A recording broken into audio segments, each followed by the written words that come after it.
कुछ रास्ते ऐसे होते हैं जिनकी कोई मंजिल नहीं होती, सिर्फ अंत होता है। आज की रात भी कुछ ऐसी ही थी। घड़ी की सुइयां रात के 12 को छूने ही वाली थी। राहुल और प्रिया अपनी मंजिल की तरफ बढ़ रहे थे, इस बात से पूरी तरह अनजान कि ये उनका आखिरी सफर भी हो सकता है। राहुल, मुझे ये रास्ता ठीक नहीं लग रहा। चारों तरफ सिर्फ पेड़ हैं। दूर दूर तक कोई दूसरी गाड़ी या इंसान नहीं दिख रहा। प्लीज थोड़ा तेज चलाओ ना। शांत हो जाओ प्रिया। हाईवे पर ट्रैफिक जाम था, इसलिए ने ये जंगल वाला शॉर्टकट दिखाया। बस अगले 20 किलोमीटर की बात है, फिर हम मेन रोड पर होंगे। लेकिन देखो तो, मोबाइल में नेटवर्क भी चला गया है। अगर यहाँ कुछ हो गया तो हम किसी से मदद भी नहीं मांग पाएंगे। बाबा, तुम फालतू की चिंता कर रही हो। मेरी नई कार है, इसे कुछ नहीं होगा। तुम बस आराम करो। राहुल, सामने देखो, ब्रेक मारो।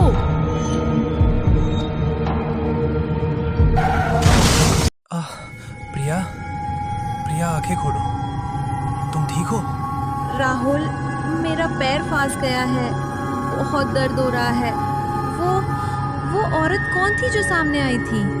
बाहर तो कोई नहीं है प्रिया, शायद हमारा वहन था या कोई जानवर होगा। शिट, इंजन डैमेज हो गया है, कार चालू नहीं होगी। अब हम क्या करेंगे? इतनी तेज बारिश में हम बाहर भी नहीं रुक सकते। रुको, उस तरफ देखो। पेड़ों के झुरमुट के पीछे एक बहुत पुरानी हवेली की धुंधली सी रोशनी दिख रही है। हमें वहां जाना ही होगा।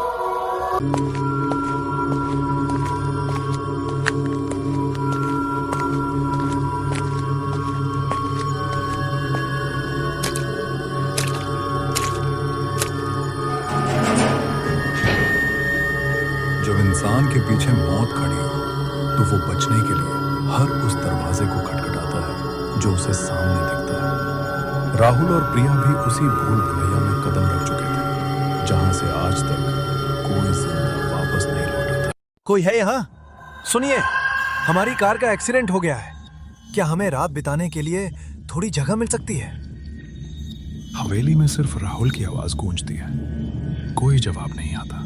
राहुल, यहाँ की हवा बहुत ठंडी है और अजीब सी महक आ रही है, जैसे कोई चीज बरसों से बंद पड़ी हो। मुझे यहाँ एक पल भी नहीं रुकना। प्रिया, समझने की कोशिश करो। बाहर तूफान है, हम सिर्फ सुबह होने का इंतजार करेंगे। आओ, इस पुराने सोफे पर बैठ जाओ।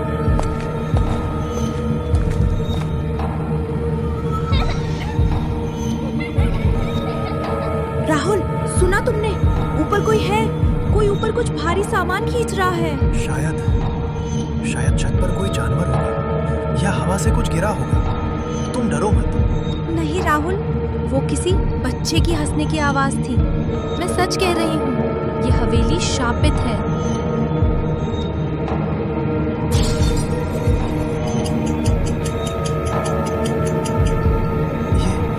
ये घड़ी तो बंद थी, इसमें आवाज कैसे आई?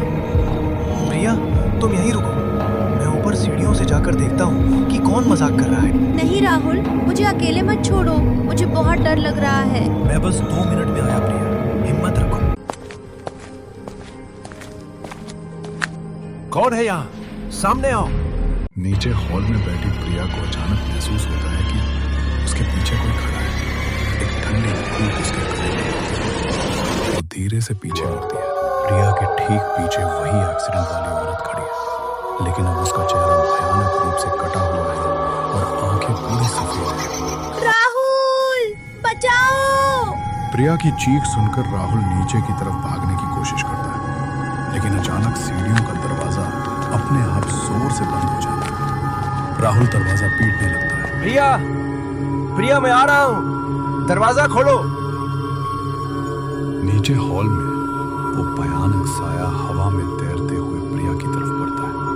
प्रिया पीछे हटती है, लेकिन पीछे दीवार है। वो भूतिया साया प्रिया का गला पकड़कर उसे हवा में उठा लेता है। प्रिया छटपटाने लगती है। ऊपर से राहुल किसी तरह दरवाजा तोड़कर नीचे भागता हुआ आता है, लेकिन हॉल में प्रिया कहीं नहीं, सिर्फ उसकी चप्पल जमीन पर पड़ी है। प्रिया, तुम कहाँ हो?